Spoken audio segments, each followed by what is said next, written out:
like you're not going to make it over there. I guess not. I mean, what's the point of, what, we're gonna go there and lunch? Probably some flowers. Yeah. I mean, I guess Kirk will still finish it. Shot it out.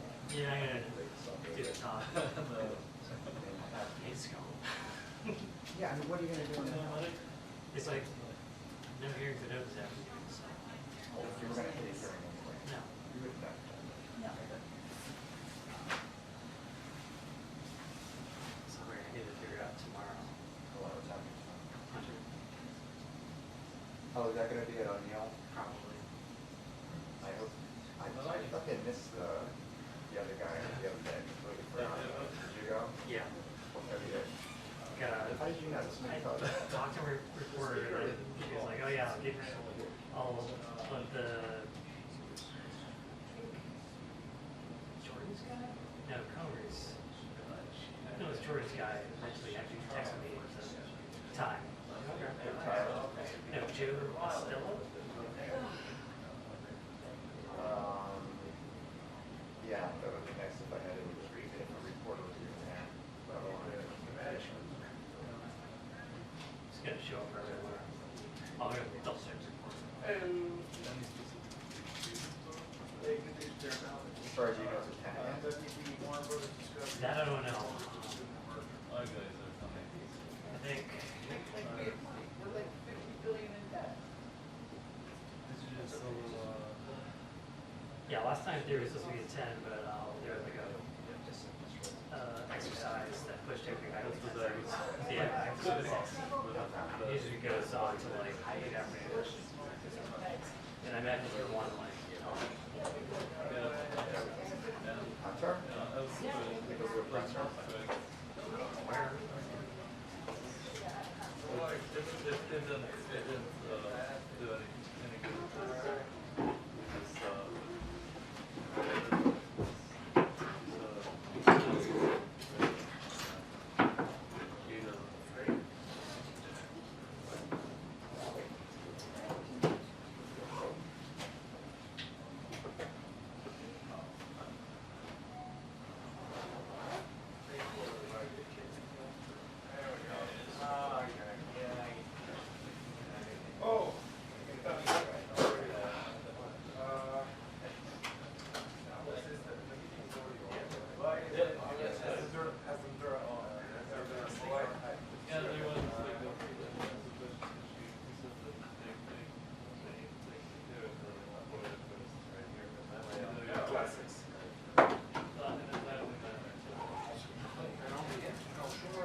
think it'd be more if you good, sir. I got good driving skills. Okay, very good. There will be more people out here than then. They said 10 minutes, y'all. So don't hold your breath.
Sorry? No, because all of my colleagues here, so you work there? Yes. Poland is closer. I'm sure the colleagues in Poland. Yeah, but he went there, yeah.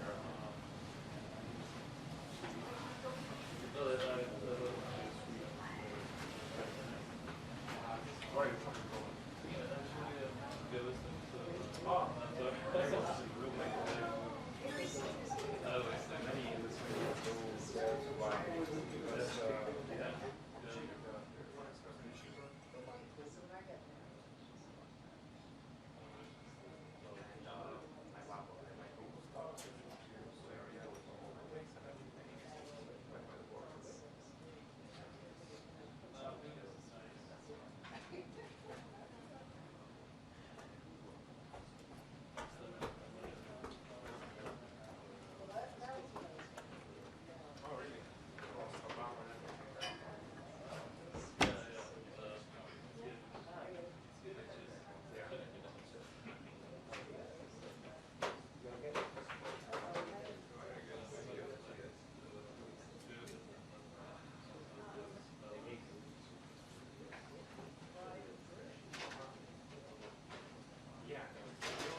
Got it?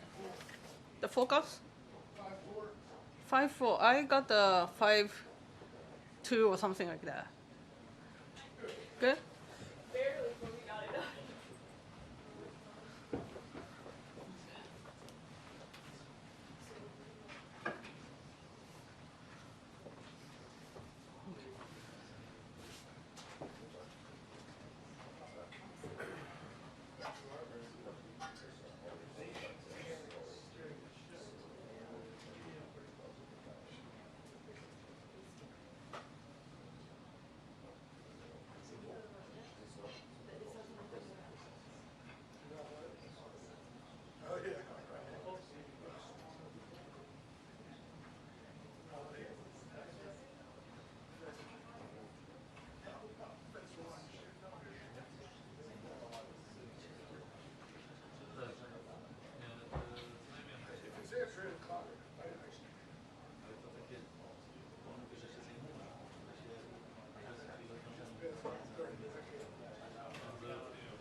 Busy 2 days? Yeah, just 3 days. 3 days? I appreciate It's like getting hundreds of people. Yeah, I think one day I said almost 30 full reports one day. I got it, I mentioned right now, so it's so crazy. No, it's okay. It's okay. But I to let you know that I just wanted to let you know that I really appreciate it, your commitment, your work, and the quality of your reports. That's kind. I really appreciate it. That's true. Thank you.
Do I need to,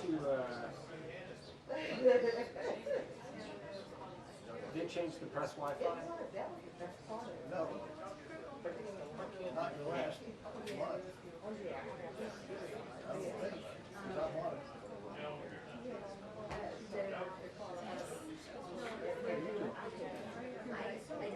Let me try.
I cannot connect to press Wi-Fi.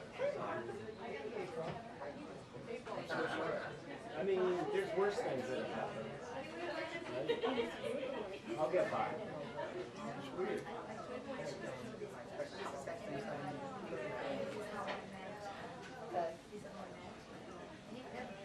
Is that okay?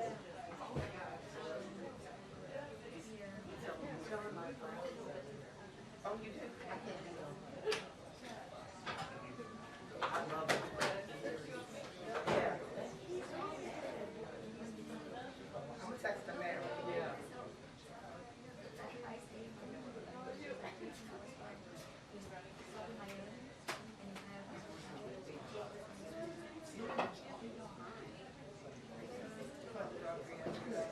Yeah, this is, yeah. It's a lot.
Oh, the famous Martha Kumar brownies. I made them this morning. I credit them with me gaining a lot of weight over the years from the basement, those browns, especially the ones with the corners, the crispy corners. Yeah. Oh, I'm a corner person. I'm a Martha Kumar brown. I like the moist, I like the mixture of the moist and there's something about those corners. It's about the middle and corners. I think all of it's girl, I love a good corner. Edge or corner. And it's 40 minutes away. I'm stuck here. It's something about it.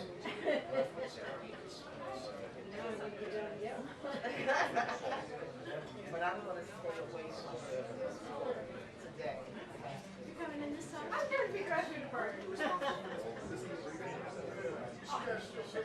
Oh my God. Sedgwick Road. Not me.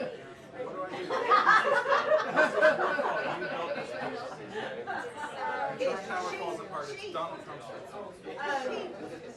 Tell Sarah. They know that they're They're so unaccountable. I mean, actually, the seats, for the record, they're not GSA cuts the corners. well, and it wasn't even GSA. I'm not talking about the leather, I'll say they're stuff. cheap. And the, yeah. Send them They in. wanted to put in all this stuff and like someone Take a picture.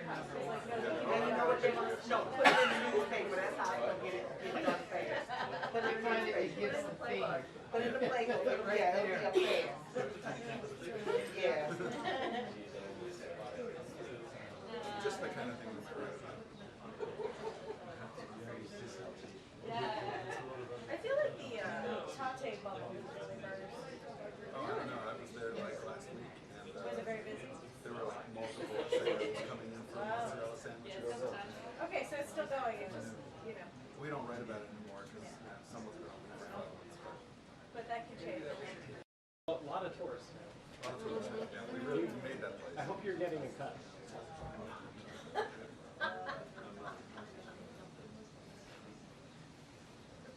Partial owner of the White House thought that.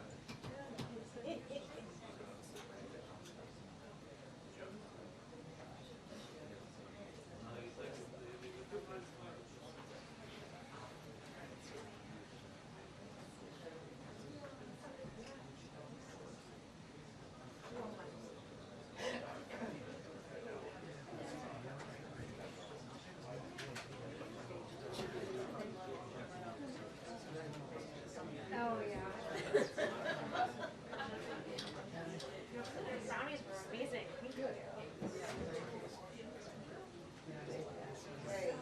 The secret is the black just great. Rum cake. Significant amount of butter or something. Yes.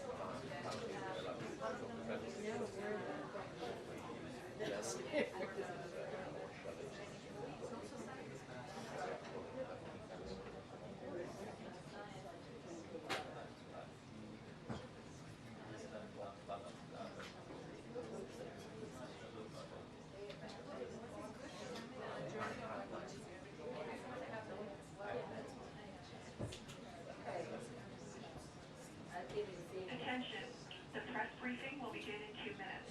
The press briefing will begin in 2 minutes.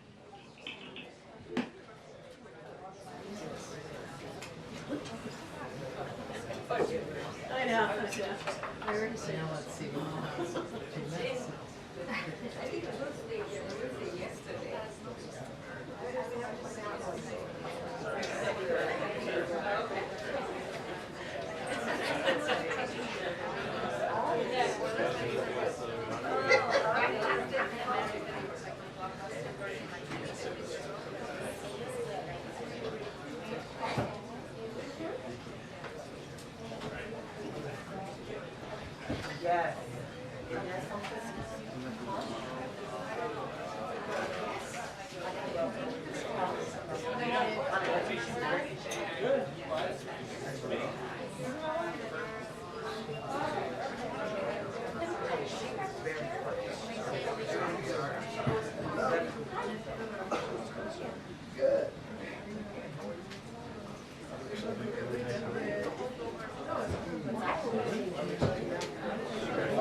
Yes.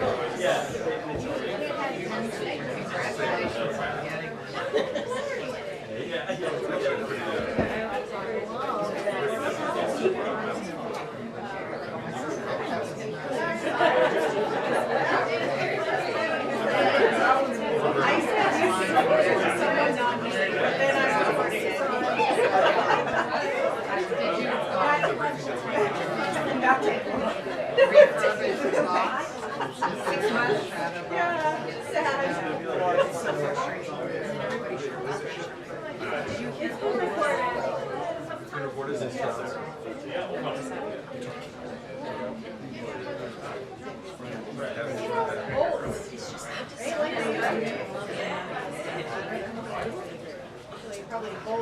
It's a good time of year for that. Yeah, I agree. Right?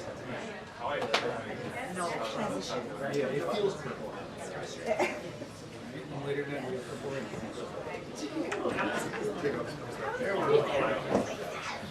Good afternoon. Good afternoon. Hello. Okay, I have a couple things at the top, and then we'll get going.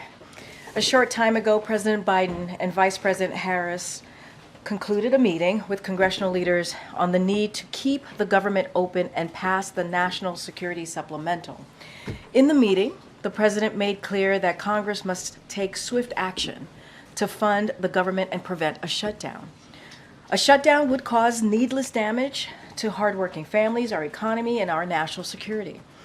The only path forward is through bipartisan bills that are free of extreme policies. The president also emphasized the urgent need for Congress to stand with Ukraine as it defends itself against Russia's brutal invasion. Ukraine has lost ground on the battlefield in recent weeks and is being forced to ration ammunition and supplies due to congressional inaction.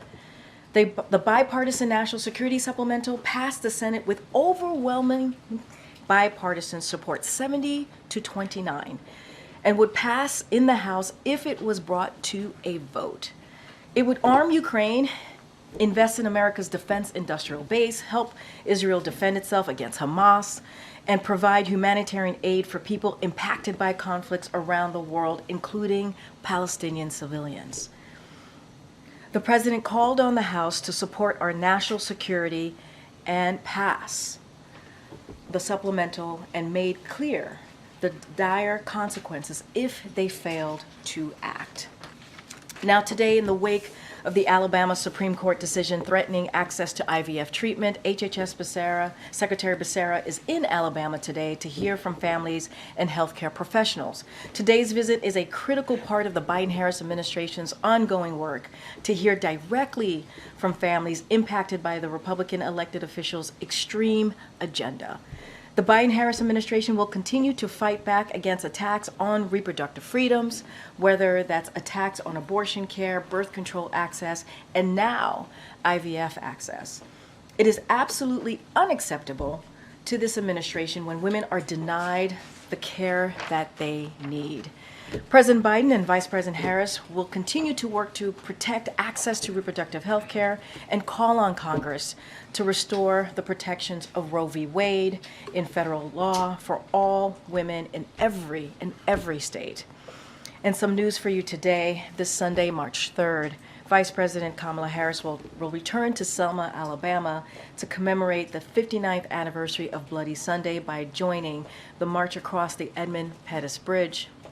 While there, she will deliver remarks on honoring the legacy of the civil rights movement and the Biden-Harris administration's continued work to achieve justice for all and encourage Americans to continue the fight for fundamental freedoms. Alabama will be the 12th state the Vice President has traveled to in 2024 after visiting 24 states in 2023. With that, my colleague Admiral John Kirby from NSC is here to give any updates in the Middle East.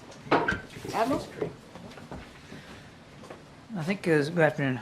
I think, as many of you know, USAID Administrator Samantha Power is in Israel this week for a series of meetings, including ongoing efforts by the United States to increase the delivery of life-saving humanitarian assistance to civilians that live in Gaza. Today, the Administrator announced that the United States will provide an additional $53 million in urgently needed humanitarian assistance, which will include assistance to the World Food Program and other international NGOs, providing resources for food, shelter, water, medicine, sanitation, hygiene, all to the people of Gaza and the West Bank. This brings the total amount of funding announced by the United States government since the 7th of October to more than $180 million. Now, there's no question that much more aid is needed to address the critical and urgent needs on the ground. That's why President Biden and the entire team will continue to work every day to increase the flow of humanitarian assistance into Gaza, while also prioritizing the safety of civilians and aid workers. That's also why we are working so hard on a temporary ceasefire to not only get the hostages out, and the fighting paused, but all to get that critical humanitarian assistance in and to increase the flow. There's just not enough getting in right now. There was significant progress towards those ends last week following U.S. engagements in the region. We're building on that progress this week, and the President and his team remain engaged around the clock with multiple partners in the region. But as the President said just the last 24 hours or so, there's no deal as of yet, and there's a lot more work to do. Speaking of more work to do, the United States took additional action today to counter terrorist financing and to disrupt Houthi attacks on international shipping. In coordination with the United Kingdom, we sanctioned the deputy commander of Iran's IRGC, Mohammad Reza Falazadeh, for his role as a Houthi-affiliated operative and for owning and operating a vessel used to ship Iranian commodities in support of both the Houthis and the IRGC. We also designated 2 additional companies that own and operate a vessel involved in shipping more than $100 million worth in Iranian commodities on behalf of Iran's Ministry of Defense. The Biden administration has now administered over 55 separate Iran sanctions rollouts targeting more than 550 individuals and entities. All told, we've taken targets with Iran's involvement in human rights, abuses, hostage-taking, missile, drone, and non-proliferation programs. We have no plans to lift, waive, or provide any new sanctions relief for Iran, and we will continue to look for ways to take action and to hold them accountable. With that, take some questions. Thanks, Karine. John, 2 subjects. First, with regard to Israel and the possible ceasefire, a senior official from Egypt told AP that there's a 6-week ceasefire that could go into effect, with Hamas agreeing to free up to 40 hostages, and Israel would release at least 300 Palestinian prisoners. Would those terms provide sufficient incentives to both sides to find a way to work together? We're still negotiating, and I am not going to negotiate from the podium. I'm not going to comment about those particulars. We're still working out the modalities of this arrangement, and we're hopeful that we can get there. And then, secondly, Secretary Yellen said today that she was looking toward unlocking the value of some $300 billion in frozen Russian assets to aid Ukraine. Does she want to spend that money, or is the U.S. looking to use it as collateral for like a debt issuance?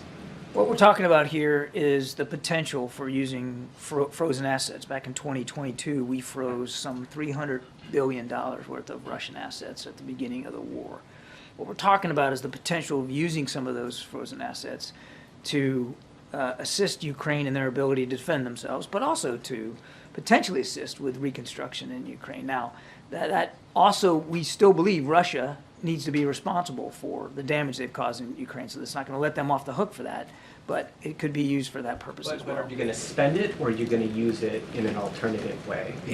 Again, the idea would be exploring the option of being able to use those frozen assets to help Ukraine as they defend themselves and as they try to recover from 2 years of war. But I want to make a couple of things clear. Number one, we still need more legislative authorities from Congress for the president to be able to act on that, to quote unquote spend it the way you're talking about. Number two, and this is not an unimportant thing, and the secretary said this as well, we've got to have our coalition partners who also were involved in the freezing of these assets to come along with us. And so the conversations we're having now are with our allies and partners about making sure that they're on board with the usage of these frozen assets. Thank you, Karine. John, thank you. Next Monday is a very specific date that the president offered up for when this ceasefire could begin, especially, as you mentioned, if negotiations are still ongoing. So can you provide any insight about why he offered up the date of next Monday and what has to happen between now and then? He told you himself that he was getting advised by his national security team, particularly our national security advisor, about the progress that we were making and the direction in which the talks were going. We're hopeful and cautiously optimistic that we'll be able to get this pause in place very, very soon. And then secondly, has the president been briefed or seen Israel's plan to evacuate Rafah? We have not been presented with such a plan. Admiral, the president referred to his hopes for a ceasefire You have used the word pause. Previously, he has talked about temporary ceasefire. Is he shifting his sense of what kind of a cessation in violence would be, how long it would be? Anything on that that is new in his view? I wouldn't say that there's anything new, Kelly. I mean, a humanitarian pause, temporary ceasefire, they're roughly the same things. We're not talking about anything different. What we're hoping to do. Difference, though, when the president says ceasefire, it carries a different sort of weight. What we're hoping to do is to get an extended pause in the fighting. I've just called it a temporary ceasefire myself. That would allow for several weeks, hopefully up to 6, where there would be no fighting, so that we can get all the hostages out, increase the flow of humanitarian assistance, but just as critically, get the fighting stopped so that there's no more civilian casualties and there's no more damage to civilian infrastructure. Now, the last pause was a week. What we're hoping for is much more aggressive than that. And as we've said before, we also hope that if we can get that in place and both sides can abide by it for the course of several weeks, maybe up to 6, that maybe that could lead to something more in terms of a better approach to end the conflict writ large. Thanks, Admiral. Just to follow on Weeja's previous question, though, we've learned, according to an Israeli source, that Netanyahu was quite surprised by the president's comments about his expectations that there would be a ceasefire by Monday. So that doesn't bode a lot of optimism that one of the key parties was surprised by that timeline the president had set. So why did he say Monday? I can't speak for the surprise that foreign leaders have or don't have with regard to things that we're saying. The president talked to y'all after staying completely up to speed, and he has been kept up to speed on how these negotiations are going, and he shared with you some context, and he certainly shared with you his optimism that we can get there in hopefully short order. But he also said, you know, it's not all done yet, and you don't have a deal until you have a deal. We don't have one right now. So the team is still working at this very, very hard, as I said in my opening statement, around the clock. But we believe that we are getting closer. And while we don't want to sound too sanguine or Pollyannish about it, we do think that there's been some serious negotiations. And after Speaker Johnson's meeting with the president, it doesn't really sound like he's changed his mind on Ukraine. He again reiterated that the border needs to be addressed before Ukraine. So given this current trajectory, what does that mean for Ukraine and its battlefield needs? I'd also point to what he said about, you know, taking up the issue of Ukraine funding in a timely fashion. He said that right out there outside the West Wing.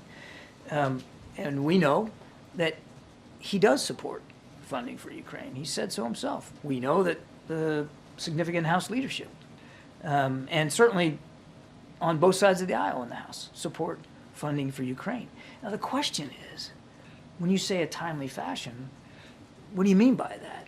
I can tell you, to the Ukrainian soldier on the battlefront, timeliness is now. It's right now. As you and I just came back from the weekend, the Russians started taking some other towns and villages. Now they didn't, nothing to the significance of Avdiivka in terms of the logistics hub that they want to create there. But they're on the move. This is not some frozen conflict. And so we urge the speaker, when he says a timely fashion, that he actually lives up to that. Because again, to the Ukrainian soldier, the time is right now. What's the significance of trying to get a hostage deal in place before Ramadan starts on March 10th? What we're focused on, Steve, is getting this deal in place as soon as we can. And you heard from the president. I mean, we're hopeful that this can happen in coming days. And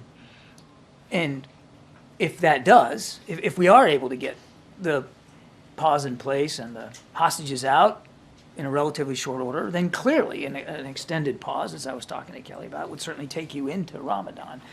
But right now, it's not about trying to beat the clock to Ramadan. It's about trying to get these two sides to come to closure on a deal that, again, would get all those hostages out and get the fighting stopped. Separately, we took note of the remarks by the French president today of the possibility of sending French troops to Ukraine. How would the United States regard any NATO ally sending troops to Ukraine? Well, that's a sovereign decision that every NATO ally would have to make for themselves. You heard Secretary General Stoltenberg say himself he had no plans or intentions of certainly under NATO auspices, of putting troops on the ground, and President Biden has been crystal clear since the beginning of this conflict. There will be no U.S. troops on the ground in a combat role there in Ukraine.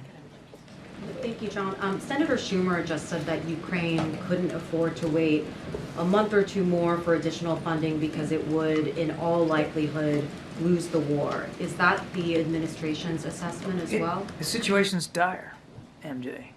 As I said, the Russians not only took Avdiivka, they've taken a couple of other towns and villages in just the last 48, 72 hours.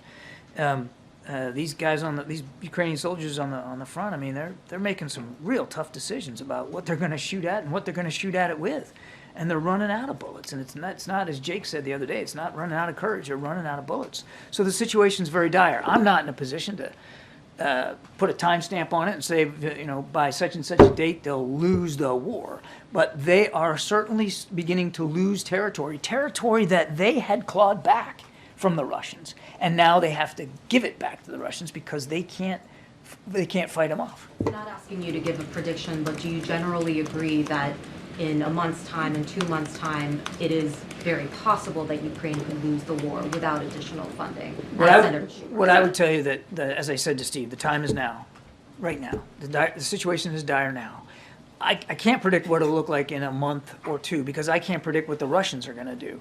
But certainly, just for argument's sake, if they continue to get no support from the United States, in a month or two, it is very likely that the Russians will achieve more territorial gains and have more success against Ukrainian front lines in terms of just territory gain, mostly in the east, but potentially even in the south. Just a quick follow-up on Israel. Prime Minister Netanyahu said over the weekend that regardless of what happens with the ongoing hostage talks, that they plan to go into Rafah.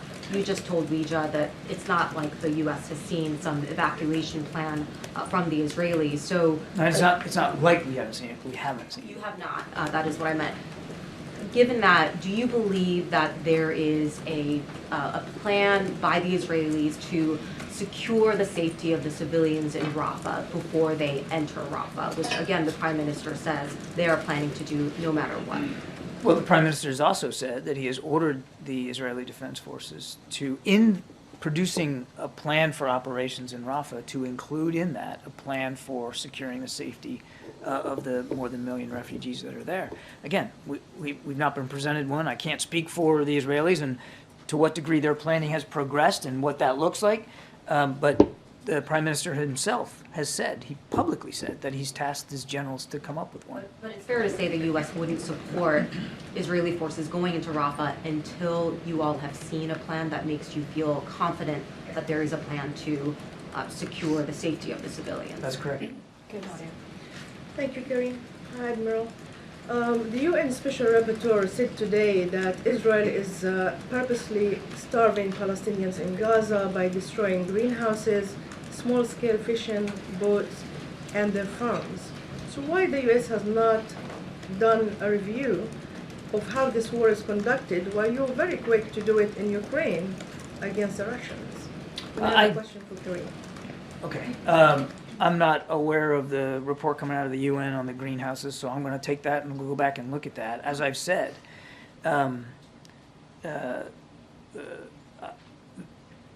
there is a process of supporting foreign militaries. We are following that process. And the State Department has acknowledged that, that when they are alerted to incidents of concern, they do look into them. It's not a formal review, it's not some investigation, but it's part of the normal process of security assistance to a foreign military. Now, whether they're looking at this one, I don't know. You had a question for Karine? Question about the Arab American community leaders today. Yeah. They said that their vote of non-committal is an appeal to the White House, to the president, to stop the killing of their relatives in Gaza. Yeah. So how will the White House change their strategy to address this issue that Arab Americans are concerned about and calling for? I'm going to be really mindful because we're talking about an election, so I'm not going to comment on an upcoming election. But there's a couple things I do want to say, which I think is incredibly important. First of all, you know that senior officials have gone to Michigan as of late, earlier this month, to meet with Muslim and Arab Americans, and we understand, right, during a very deeply painful and personal moment, right? We understand what they're going through. We understand what this means means to this community, and the president understands that too. So we care very much about about that and what the community again is going through, and we wanted to convey that very strongly, obviously, which is why you had senior officials go to Detroit, go to Michigan to have those conversations. And look, we know it's been a difficult time. The president cares about that. He cares about what that community is feeling very deeply, and we believe it's important that they feel that they are able to express themselves and voice their feelings and their concerns. And so, look, you heard the Admiral talk about the hostage deal, the temporary ceasefire. That is why it is so critical and important to get that done. That is why you've seen this president and his administration work 24/7 to get that done, so we can get a temporary ceasefire, so we can get that humanitarian aid into Gaza, so that we can get those hostages. And we have American hostages that are part of that number as well. We want to get those hostages home to their families, to their loved ones, and the president's not going to stop. You heard him yesterday in New York. He's not going to stop until we get that done. So I'll leave it there. Let me let the Admiral finish. Good, Danny. Thanks, Karine. Thanks, Admiral. Just going back to President Macron's comments about not ruling out Western troops on the ground in Ukraine. Has President Macron discussed that suggestion with President Biden at all? I won't go beyond the readout of the conversation. I don't have anything more to add on that. Very briefly, you said as well that President Biden has said before that he would not send US troops to Ukraine in a combat role. The French foreign minister suggested that Western troops could be sent for demining or arms production or cyber. Is there a possibility that, is that something that would be considered by the US? No, the only US military personnel that are in Ukraine are associated with the embassy as part of the Defense Attaché office, and they're doing important work in terms of helping us with the accountability of weapons and systems that are provided to Ukraine. The president's been clear, there's not going to be U.S. troops on the ground in Ukraine. Thank you so much, Karine. Hi, John. One about Gaza and another one about Ukraine. On Gaza, what makes the president confident that ceasefire can be reached in a week? Any breakthroughs that made him confident about that? And any comment about the number of civilians dead in Gaza reaching 30,000? How many more will have to die until the U.S. agree with a permanent ceasefire? We don't want to see one more die, which is why this pause we're working on is so important. The president was reflecting updates that he'd been getting from the national security team about the progress of those talks. We're hopeful. And as I said earlier, cautiously optimistic that we can get there, and hopefully in short order. But it's been a lot of diplomatic work, a lot of negotiations to try to get us to this point, and we're not there yet. I think that's important to say. The president made that clear too. It's not, you don't have a deal till you have a deal. We don't have a deal right now. But as for how many more should die, again, I've said many times before, the right number of civilian casualties is 0. We don't want to see one more person, an innocent person, killed in this conflict, which is, again, why this 6-week or so pause could be so effective in terms of reducing the number of civilian casualties and giving us some breathing space to get more humanitarian assistance in and potentially talk about an end to the conflict. Another one on Ukraine, very quickly, because Senator Schumer described the meeting on Ukraine as the most intense he ever had in the Oval Office. How does the president feel about it after the meeting? Does he believe a deal can be reached? He's more or less optimistic about it. The president believes that it's important to continue to have these conversations. He believes it's important to make sure that, certainly in the speaker's case, that he makes the case for why it's important for this supplemental funding. Obviously, the big purpose of the meeting today, as Karine already let you guys know, was really about preventing a government shutdown. But clearly they had the opportunity to talk about the national security supplemental, and the president made his case. A couple of topics. One, with the grassroots communities meeting with the president and administration officials. Going back to the Dearborn, Michigan issue, you've got a large contingent of Arabs, you've got a large contingent of Muslims, as well as Jewish people. Karine, you just said you're listening. For both of you, as you're listening, are you taking anything in as to what they're saying in these conversations? Are you acting on any of what they're saying? Absolutely. we take these conversations very seriously, and without getting into specific details or disclosing some of the things that we've been hearing, we are taking them on board, and we are willing to adjust the way we're approaching the conflict and the way we're talking about the conflict to reflect those concerns. But we're taking them very seriously. So as you're taking them in and taking them seriously, it sounds like you're acting on some of what they're saying. Is it more on the political front, the humanitarian front, or national security front that you're acting on with these grassroots conversations? I can only speak about the national security implications here, and I can tell you very much that because the National Security Council has been a part and parcel of these conversations, and we're coming back for them, we feel, informed, more educated, and certainly more understanding of some of the concerns that are out there in the Arab community and Arab American community. And again, we're taking that on board, and we're doing it, and we're acting on it. And I know as this meeting happened, and it was about preventing a government shutdown, but again, there is an intertwining of foreign affairs, national security involved in the budget. But is there a concern that it continues to be kicked down the road, because we've been kicking the can down the road since last year, and it just keeps going and going and going. We keep coming to this point. Is there a concern about that? Absolutely. I mean, one of the things that's been unfortunate throughout this appropriations process now for the entire time we've been in office is the use of continuing resolutions to try to keep the government going. And just not to get into too long an answer here, but when you're basing everything on a CR, that means there's certain things like in the defense world where you can't enact new contracts for weapon systems or ships or airplanes because the CR only allows you to fund to last year's numbers. So you're limited. You can't start some new programs, and you can't even pay for some programs using new funds because you're stuck with the last year's funding. So it absolutely has an effect on national security. Crippling the military, the U.S. military capabilities? It is definitely making it harder for the Defense Department to continue to support our global requirements when you are talking about continuing resolution funding. It definitely hampers your flexibility, no question about it. Thank you so much, John. I'll start with Israel, then move on to Ukraine. You just said it's not about trying to beat the clock to Ramadan in terms of a ceasefire, but how concerned is the administration about the possibility of escalation during Ramadan, during this holy month, and how it's going to be seen for U.S.-backed troops to be attacking?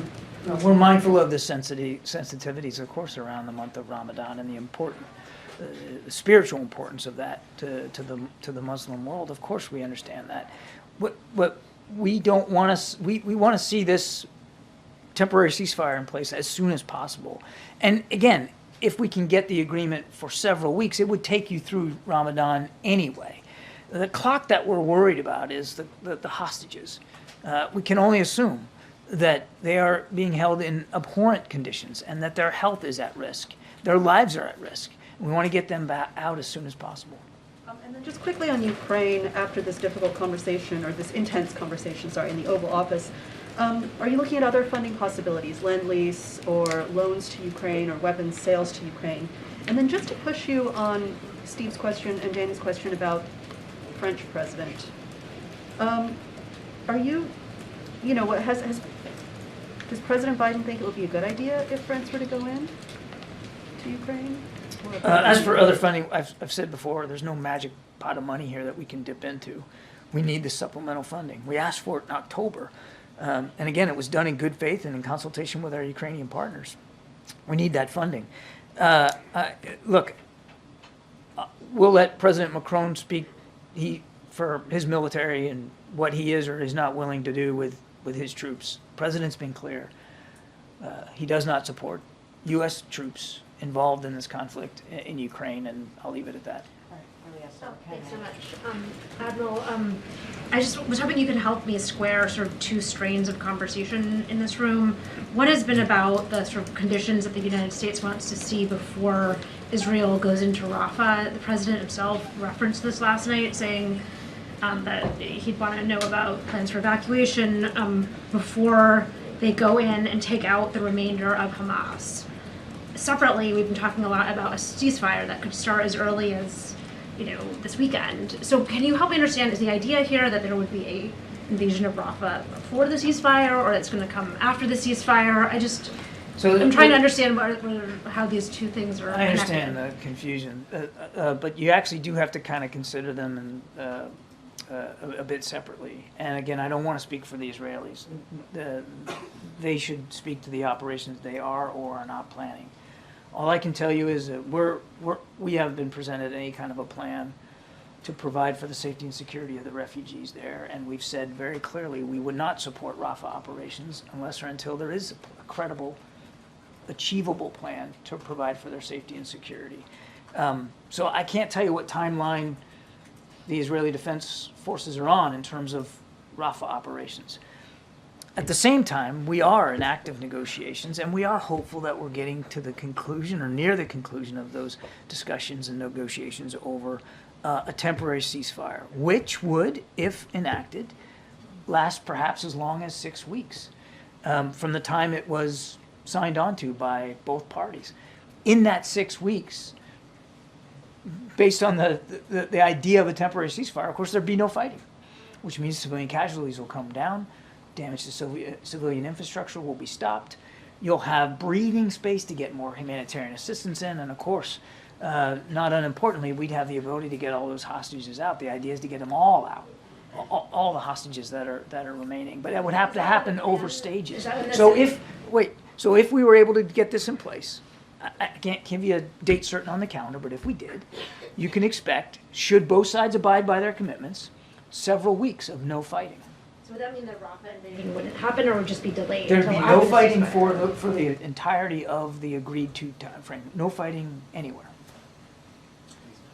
John, just on the Oval Office discussions today, Speaker Johnson came out and as he said before, that the southern border has to be addressed before Ukraine aid and funding. They are saying that this shouldn't be done legislatively, more so that it should be done by rolling back executive orders or changing it from an executive perspective. Is that part of these discussions, and is the White House ruling out undoing some of the executive orders from earlier on in the administration? I'd say a couple of things. First, the president has taken executive action at the border, and he certainly will continue to do so as appropriate and within the bounds of the law. He's also said that in order to make the changes, the fixes to border security, you got to have new legislation. A lot of this has to do with capabilities,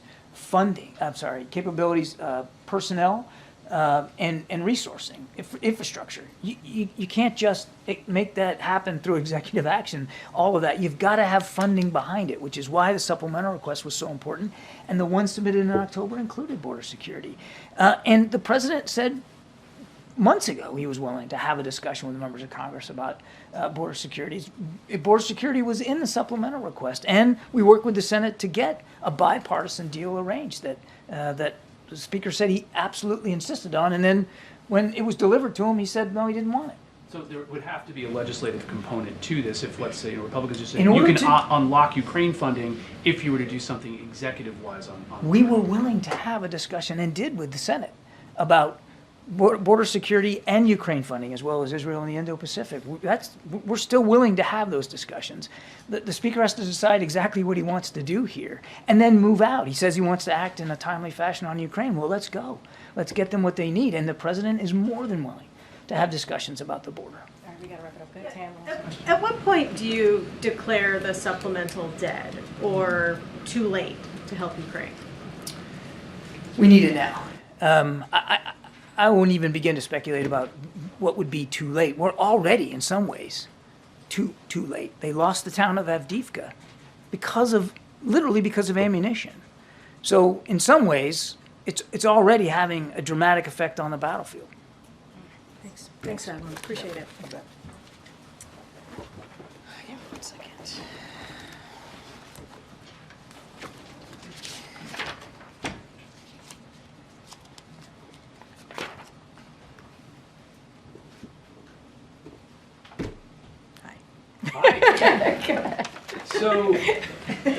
So I had something to say and I changed my mind. I mean, all right. So in the past, you've described Speaker Johnson's proposals as not serious regarding government funding, the border, Ukraine. In the Oval Office today, was Speaker Johnson serious? Did he meet the threshold that the White House has set in the past? So a couple of things. I know that Senator Schumer said it was intense. Yes, the meeting was intense, but it was also very productive. And I think that's important to take that into account. A couple of things that I would say is that all four congressional leaders agreed with the president and the vice president that a shutdown is unacceptable. But as you all know, the clock is ticking. It is ticking. It has been ticking for some time now, and it continues to do so, right, as it relates obviously to potential shutdown, but also what we're seeing, right, with the National Security Supplemental. This is something that we put forth back in October. And as it relates to that, all four leaders also understood the gravity of the situation in Ukraine. And they heard, and here's the thing, they heard a sobering account from the CIA director who was in the room about how Ukraine has lost ground on the battlefield. You heard me say that at the top in recent weeks because of congressional inaction. And so this is the reality. This is the reality that Ukraine is in. This is the reality that we're in when we talk about our national security, and this is the reality that Congress is in. They have not taken action, and so we are seeing what's happening currently in the battlefield in Ukraine. So as the president said, there are consequences, and the consequences are incredibly dire. Congress must take action. We have to support our national security, and that is what the president, that was the message that went into during that meeting, and that's how we saw the meeting play out. All four congressional leaders were in agreement on those two pieces that I just laid out here. It is incredibly important to move forward. The clock is ticking here. The clock is ticking. Go ahead. Thank you, Karine. House Speaker Johnson and the president had their first face-to-face, one-on-one meeting. What can you share about how that went? So yes, and I think obviously the speaker spoke to this himself when he was at the Sticks. The president and Speaker Johnson had a moment after the meeting, after the group meeting. I'm going to be mindful here. It was a private discussion, so I don't have a readout for all of you. But it was, you heard from the speaker on how on his side of things. I just don't have anything else to share on the private meeting that they had. Okay, well, earlier you just said that this was a very productive meeting. Yeah. On the Ukraine funding front, what was productive about it? It seems like nothing has changed. Well, look, I mean, there's work to do, obviously, right? There's work to do, and we have said, if the speaker puts this on the floor, it would get bipartisan support. We believe that. We're talking about the National Security Supplemental. Obviously, it would have bipartisan support. I just laid out how all four leaders heard directly from the CIA director about how dire it is and what we have seen in the last couple of months in Ukraine because of the congressional inaction. I mean, that is dire, right? That they heard dire reports from the CIA director on what is currently happening. And, you know, and it's not that, just that, it's what you all have reported from what's coming out of Ukraine and what we have seen as recently as last week when Russia took over one of the critical cities in Ukraine. And so, look, the evidence is there. They heard from the CIA director, the reporting, all of you all have reporting. We've heard from President Zelensky directly about this. There are consequences here. There are consequences. And you know, Congress needs to act. The House needs to act. Senate acted 70-29. They passed a bipartisan, in a bipartisan way, this national security supplemental. Now we need it to go to the floor. We know, hearing from Republicans in the House, that there would be bipartisan support. So yes, it was productive in the sense that everybody was in agreement on what needs to happen next. Now we need to see that action in Congress. Yesterday, a U.S. airman died after he set himself on fire outside outside the Israel embassy. Was the president aware of his death? Does he have any sort of response to it? Yes, the president is aware, and I can say that it is obviously it's a horrible tragedy, and our thoughts are with the family of the service member. During this, we can't even imagine this horrible, difficult time. The Department of Defense and the Metropolitan Police are looking into this, so we're not going to get ahead of that. So I'll certainly refer you to them. But it is a horrific tragedy what occurred the other day. Is there anything anything new that you could share about the president's visit to the border on Thursday? Does he have any plans to announce any executive actions?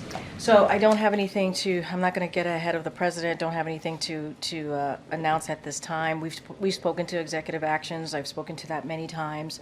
We think the bottom line is the way to have dealt with this border, the challenge that we see at the border, what we see with this immigration, a broken immigration system that has been broken for decades, is if Republicans have moved forward with the bipartisan deal that came out of the Senate.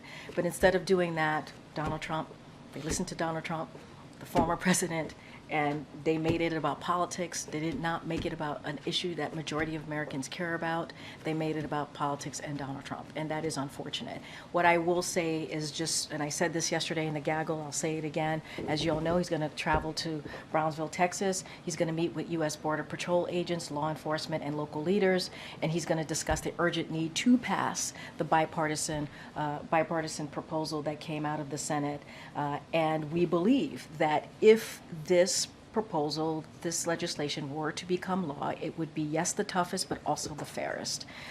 And let's not forget, it was supported by the Border Patrol Union, U.S. Chamber of Commerce, and you don't see that type of support for a bipartisan piece of legislation nowadays. And so he's going to reiterate to congressional Republicans to stop playing politics, to focus on the American people, to get this done. If they are serious about giving the U.S. Border Patrol agents what they need, if they are serious about fixing the immigration system, they would get politics, push politics to the side, and do the work on behalf of the American people. Kat Kelly. Speaker Johnson referred to a separate second meeting with him and the president. You referred to it as a moment. Was it a separate sit-down? Was it planned that the president would make that time available, or did that just kind of come out organically after their meeting? Look, I think the president, wanted to have a one-on-one conversation with Speaker Johnson. They did. It happened after the group meeting. It was a brief. They spoke briefly. It was a private discussion. And so that's how we would call it. It happened after the briefing. He pulled him to the side while the other three left, and they had a moment. They had a conversation.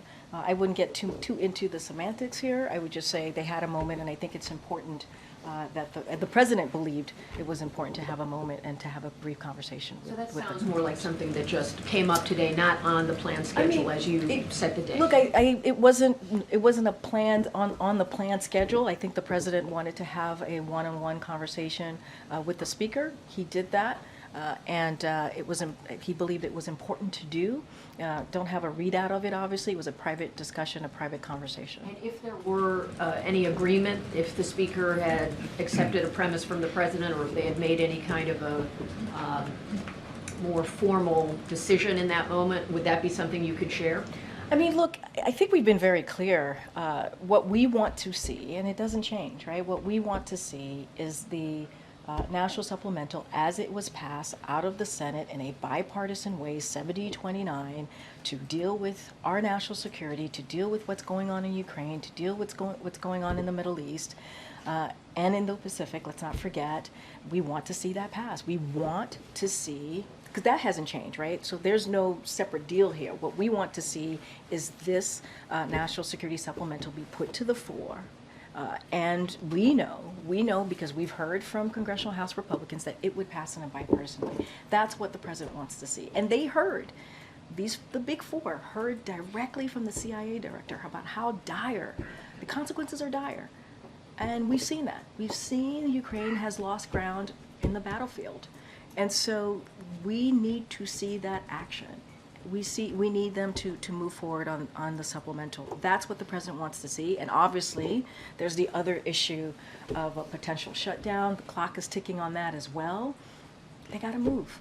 They got to move and stop focusing on extreme positions here. We got to move, and this is about the American people. That's what this should be about. Thanks, Karine. You said the big four all understand the gravity of the situation in Ukraine, but does the president actually trust Speaker Johnson? Did this move the ball forward at all in terms of convincing him to put Ukraine aid on the floor for a vote? So look, he needs to do, this is Speaker Johnson, needs to do what's best for the American people. He needs to do what's best for our national security. He needs to do what's best for our country. He needs to put our national security supplemental on the floor. That's what we know. The last time there was a vote on Ukraine, it got more than 300 votes, including many, many House Republicans. That's the reality. And so, and also keeping the government open. There are critical programs that the American people need. If the government shuts down, Americans don't get those critical programs that they need. And so, look, I can't speak for, the speaker and what he's going to do. What I can speak for and what we can continue to reiterate from here and what the president can continue to reiterate is how important it is to move forward.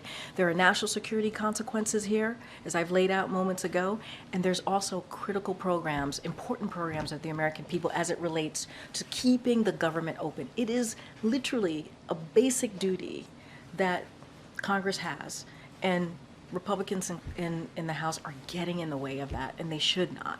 And the president sounded confident or optimistic that a government shutdown could be avoided, but we're only days away. No bill text has been released. There are still many, many policy disputes. So where is that optimism coming from? I mean, the president is an optimistic person. You guys know that. He talks about that often in many speeches that he gives to the American people about optimism and possibilities. That is a president who believes in that. And so, look, he's going to continue to be optimistic. He brought the Big Four here to have these critical, important conversations about how to move forward here. And it's about the American people. This is not about the president here. We're talking about the national security supplemental. We're talking about keeping the government open, even our border challenges. This is about the American people, so we have to be optimistic, but we're going to continue to do the work. When the Big Four, when the congressional members left, what was agreed upon is that their teams would continue to have conversations, obviously with our teams, OMB, Office of Leg Affairs, to continue to have those conversations on how to certainly deal with what's going on with the potential shutdown as the clock is ticking, and we're going to continue to push to reiterate the importance of putting that national security bill on the floor. It already came out of the Senate in a bipartisan way. It needs to go to the floor in the House. Is it more and more likely we'll just get another CR? Look, I can't speak to, I'm not going to speak to, how Congress is going to move with a procedure. I'll leave that up to them and how they want to move with the CR, if there is a CR. What we are going to continue to reiterate and say from here is how important to get that national security supplemental through, how important it is to continue to keep the government open. And we're not going to stop talking about the border. You'll see the president on Thursday in Texas talking about how important it was to get that bipartisan Senate agreement. And because of the former president, Republicans decided to reject a bipartisan agreement that was supported by the Border Patrol Union, that was supported by U.S. Chamber of Commerce, which you don't see very often in this current political climate. The CIA director's participation, was that planned well in advance? Was that the president's idea? Did he show maps? How did all that go? Look, I'm not going to go into specifics and details on the meeting. What I can say is that the CIA director was there. He laid out the consequences, how dire they were. He talked about what was going on in the battlefield, obviously, and how Ukraine was losing ground, which is important. I think the president believed it was important to hear directly from the CIA director. Let's not forget the meeting that the president held not too long ago, just last month, had the National Security Council folks in there, other folks from the intelligence community. So this is a normal, obviously, situation that we've had before, and making sure that the Big Four hears directly from the intelligence community, and that's what happened today. I'm not going to go into specifics, but he was very clear. He laid it out for them, how dire the consequences are right now, and Ukraine needs our help. The brave people of Ukraine who have been fighting for their democracy, they need continued assistance from us, and it's not about just their democracy, it's about our national security as well. Go ahead, MJ. Speaker Johnson again called on President Biden to take executive action on the border.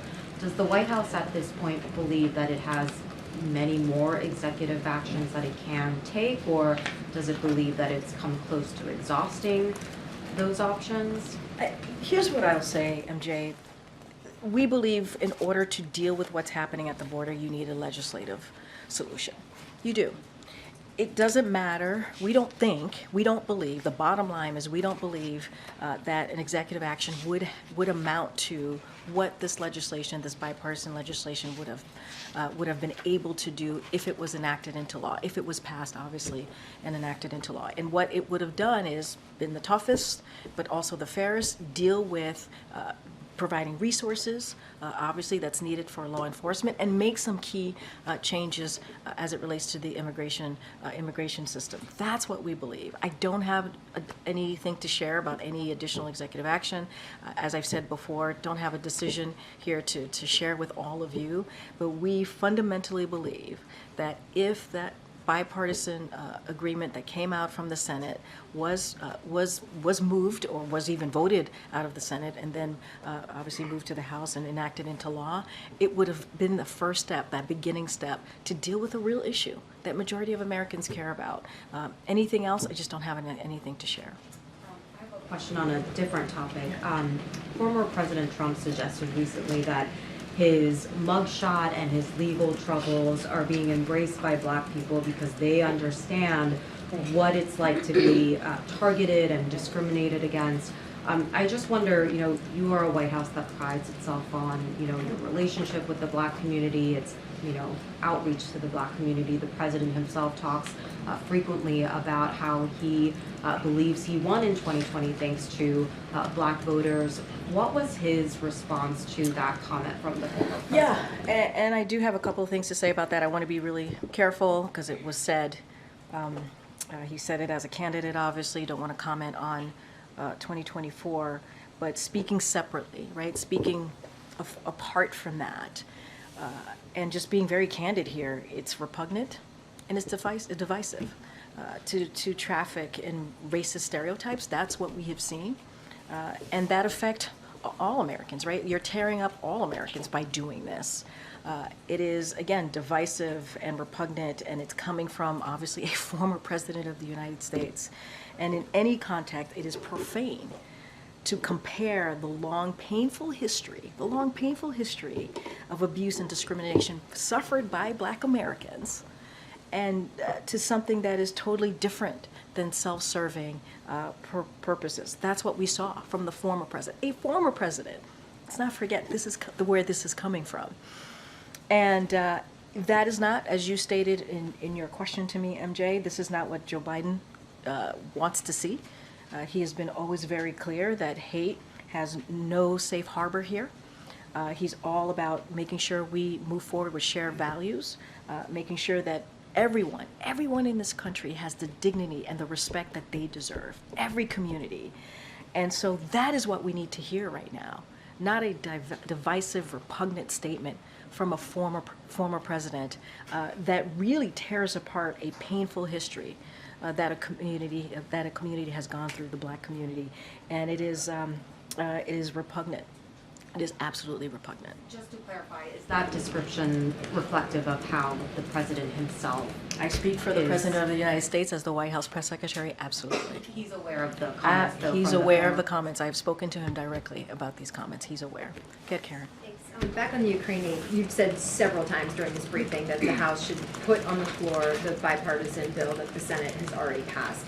House Speaker Mike Johnson said after the meeting that he was very clear with the president that the House is actively pursuing and investigating all the various options on that. That doesn't sound like he is ready to just take that Senate bill and put it on the floor. Can you tell us what he said to the president about the various options that the House would consider? Are they going to break up what the Senate has already passed? Would they put something into it? What did he tell the president? What we are supporting right now is the national security supplemental that came out of the Senate. That's what we want to see. That's what we want to see put on the floor. That's what we're going to continue to make sure we push forward. There is bipartisan support. You're talking about one member in Congress, but we have seen other members, other Republicans who have said they would support this, who have said they want to have they want to vote on this national security supplemental. We know it would get bipartisan support. And so that's what we want to see. We're going to be consistent on that. That's how we want to see the House move forward. But did the Speaker tell the President he would not put that Senate bill on the floor as it is right now? I would let the Speaker speak for himself. I think you were speaking about another congressional No, I'm member. saying- Oh, when I'm so Johnson sorry. said that Okay, after well, the meeting. uh, Johnson what- said that he told the President that the House is pursuing and investigating various options on the security. We have been supplemental very security. clear. We want to see the national security supplemental that was passed out of the Senate go to the floor of the House. We know it would get bipartisan support. That's what we want to see. And what I said, and you are correct, all four congressional leaders understood the gravity as it relates to the national security supplemental, as it relates to Ukraine, the gravity of situation in Ukraine. They heard directly from the CIA director. We want to see the national security supplemental that came out 70-29 out of the Senate. It should be put to the floor. We know it would get bipartisan support. Hi, Karine, thanks. You've referenced several times that the bipartisan Senate border bill has been endorsed by the union that represents Border Patrol agents. Brandon Judd, the president of the National Border Patrol Council, the main union for the Border Patrol agents, will actually be joining Donald Trump on Thursday for his border visit, and he said he actually did not receive an invite from the White House. And we were wondering what your response to that is and if there was any reason why. So look, I will have more to share on what Thursday is going to look like. We'll have more to share on who is going to be joining the president. I don't have anything beyond what I just laid out, but it is a fact that the border patrol union did indeed support the bipartisan proposal that came out of the Senate, and I think that's important to state. I can't speak to him being with the former president in Texas. That's for him, obviously, to speak to, and we certainly will have more as we get closer to Thursday. All right, April, go ahead. Karine, this week the Vice President has been talking to groups about voting rights. She's, as you said at the top today, she's going to Selma on Sunday to commemorate Bloody Sunday, but the actual date of Bloody Sunday's anniversary is March 7th, the day of the State of the Union address. Now, with that said, is the President going to deal with the issue of voting rights within the State of the Union address that happens to fall on the historic date of Bloody Sunday?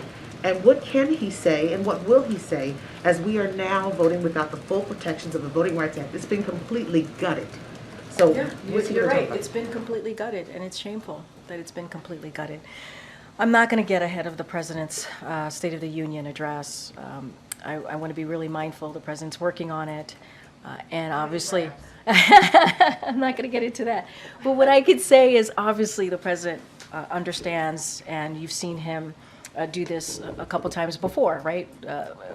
Address Congress, and not just address Congress, speak directly to the American people in prime time about the State of the Union, about what he sees is important to the American people, how to move forward, and you'll see him address that. Just not going to get ahead of that. As it relates to voting rights, look, you're right.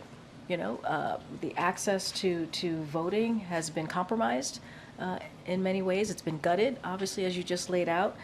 And let's not forget the action that the President took very early on in his administration. He signed an executive action to deal with voting rights access on the federal level. And so he took that very, very seriously, and he continues to call for Congress to take action here on voting rights. And so I'm not going to speak to the President's State of the Union, and if that's going to be included, you're right, it's going to be on a very important anniversary of Selma. I just don't want to get ahead of the President at this time. Okay, so let's stick with State of the Union, and it's something different. So State of the Union is typically optimistic about what's going on in the country. Is the State of the Union strong at this point? I'm going to let the President speak to that. But look, I think I was asked this question earlier about the optimism of this President. He is optimistic. And you hear him say, he tends to end many of his speeches, and I kind of said this a little bit about possibilities and how important it is.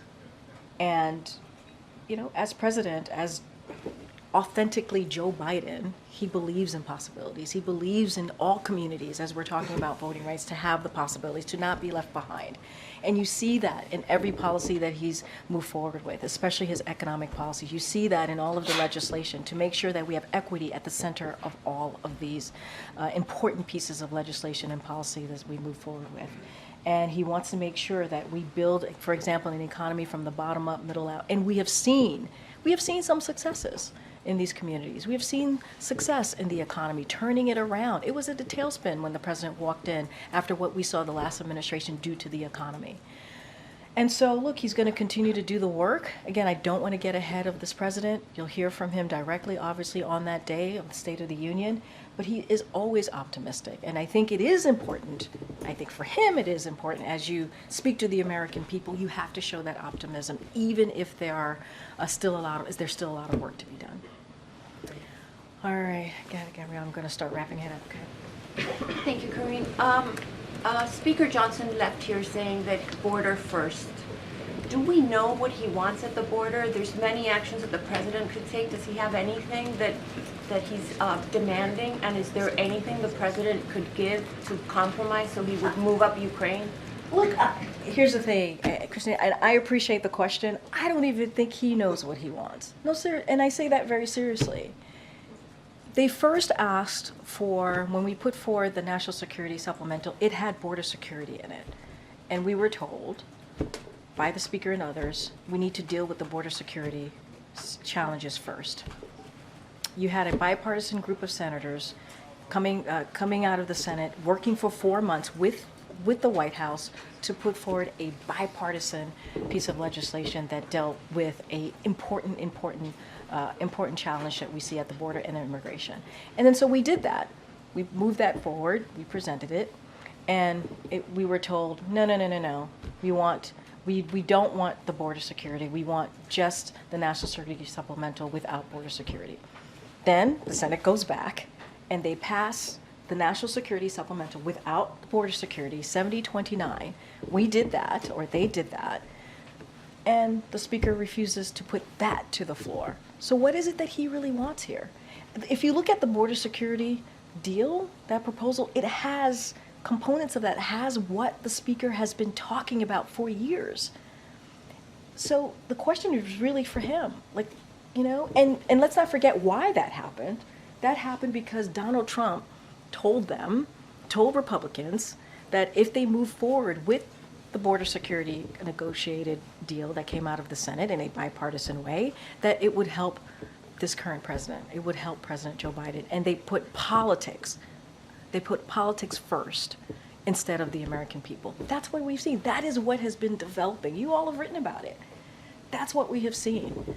Now, we're going to continue to talk about the dire needs, the consequences that we're seeing in Ukraine, as you've just heard me say over and over again during this briefing, and the importance of getting that National Security Supplemental done. They heard directly from the CIA director, right, today. We're going to continue. The president's going to go to Texas, Brownsville, Texas, to be more specific, to talk about the importance of moving forward with the border security challenges, that particular negotiation that came forth in a bipartisan way. And let's not forget, the clock is ticking on a government shutdown. This is not how our government should be run here. House Republicans need to do their jobs. They need to do their jobs. They need to do what is best for our national security, what is best for the American people. I know you guys are probably tired of hearing me speak. We'll see you guys tomorrow. Thanks, Karine. Bye.